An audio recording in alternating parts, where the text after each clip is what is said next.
नमस्कार। आज हम एक बहुत ही मार्मिक और प्रेरक विषय पर बात करने वाले हैं। हाँ, बिल्कुल। रामकृष्ण परमहंस के जीवन के वो आखिरी दिन, खास तौर पर जब उन्हें गले का कैंसर हुआ था। वो असहनीय पीड़ा और उस पीड़ा के बीच उनकी वो अद्भुत मानसिक शांति। ये सच में सोचने पे मजबूर करता है। हमारे पास जो जानकारी है उसका शीर्षक है रामकृष्ण रोग में भी आत्मा की शांति। जी। तो आज हम यही समझने की कोशिश करेंगे कि रामकृष्ण ने उस भीषण शारीरिक कष्ट के बावजूद वो शांति, वो भक्ति कैसे बनाए रखी, और हम उनके अनुभव से क्या सीख सकते हैं ना। बिल्कुल। तो चलिए इसमें थोड़ा और गहरा उतरते हैं। रामकृष्ण परमहंस जीवन के आखिरी कुछ महीने, उन्हें गले का बहुत गंभीर कैंसर हो गया था। हाँ, ऐसा कि मतलब खाना निगलना, बोलना, यहाँ तक कि सांस लेना भी बहुत दर्दनाक। बेहद। हालत इतनी बिगड़ी कि उन्हें कलकत्ता के पास काशीपुर में एक बगीचे वाले घर में ले जाना पड़ा, बेहतर देखभाल के लिए। जी, काशीपुर उद्यान बाटी। और यहीं पर वो विरोधाभास देखने को मिलता है जिसकी हम बात कर रहे हैं। शरीर तो जवाब दे रहा था, हाँ, पर आत्मा, चेतना, वो एकदम अडिग थी। जैसा स्रोत में लिखा है, वो कहते थे ये शरीर तो मिट्टी का बर्तन है, आज नहीं तो कल टूटेगा ही। लेकिन आत्मा, वो तो अजर है, अमर है, अविनाशी है। उनका जोर हमेशा आत्मा पर रहा। ये बात, ये विचार के शरीर नश्वर है, आत्मा अमर, ये सुनने में तो आता है कई जगह। बिल्कुल। पर रामकृष्ण के अनुभव में क्या खास था? मतलब उस असहनीय दर्द के बीच इसे महसूस करना, वो कैसे संभव हुआ होगा? ये सिर्फ किताबी ज्ञान तो नहीं था उनके लिए। नहीं, बिल्कुल नहीं। यही तो उनकी महानता है। और आपका सवाल बहुत जरूरी है। देखिए, डॉक्टरों ने क्या कहा? उन्होंने कहा पूर्ण आराम, किसी से मिलना नहीं, बोलना नहीं। हाँ, बिल्कुल यही सलाह देते हैं डॉक्टर्स ऐसी हालत में। पर उन्होंने ये सलाह मानी नहीं।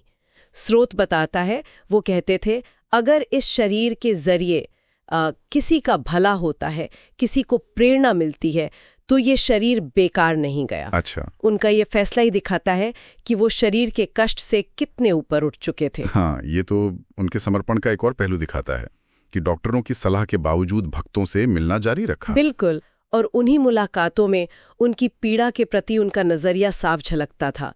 स्रोत में जिक्र है कि स्वामी विवेकानंद जैसे उनके सबसे करीबी शिष्य, वो भी उनके कष्ट को देखकर विचलित हो जाते थे। स्वाभाविक है अपने गुरु को ऐसी पीड़ा में देखना। हाँ, बिल्कुल। पर रामकृष्ण वो बड़े शांत भाव से कहते, ये शरीर अब माँ के हाथ में है।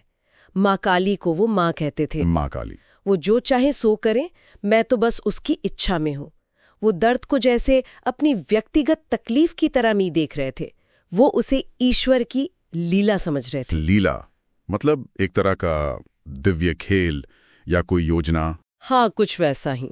एक गहरा विश्वास कि जो हो रहा है वो उस परम शक्ति की इच्छा से है, और उसमें भी कोई ना कोई कल्याण छिपा है, चाहे हमें दिखे या ना दिखे।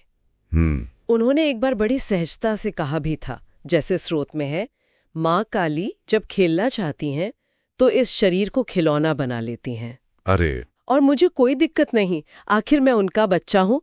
इस बात में आप समर्पण की गहराई देखिए, शिकायत का कोई निशान तक नहीं। कमाल है।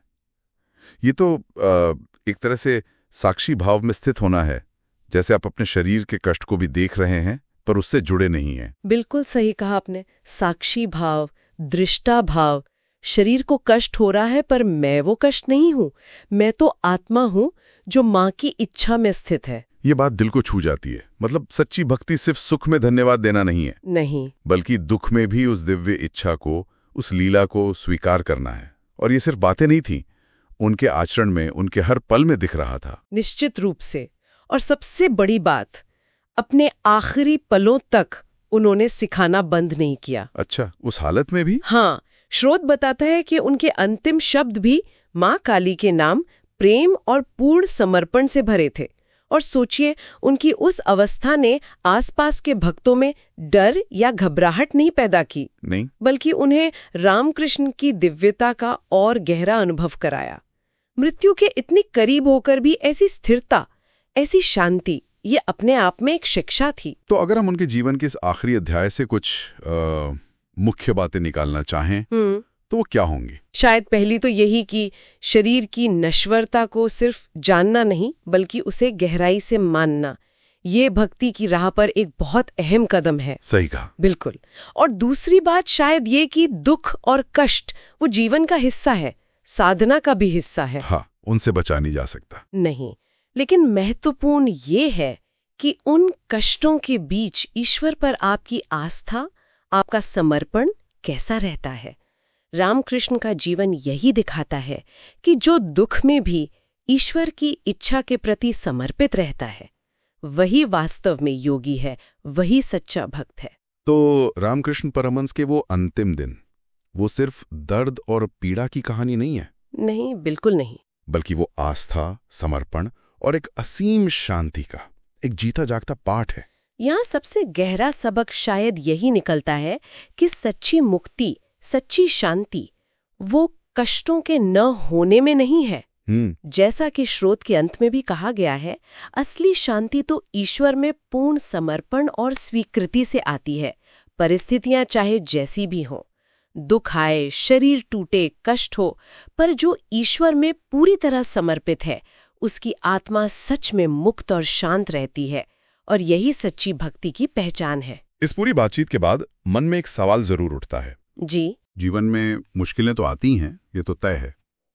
तो रामकृष्ण जैसी स्वीकृति और समर्पण का भाव, अगर उसका थोड़ा सा अंश भी हम अपने जीवन में उतार सकें, तो वो हमारे अपने अनुभवों को, हमारे दुख झेलने के तरीके को किस तरह बदल सकता है, ये सोचने वाली बात है ना। बिल्कुल, ये सचमुच गहराई से सोचने और अपनाने वाली बात है।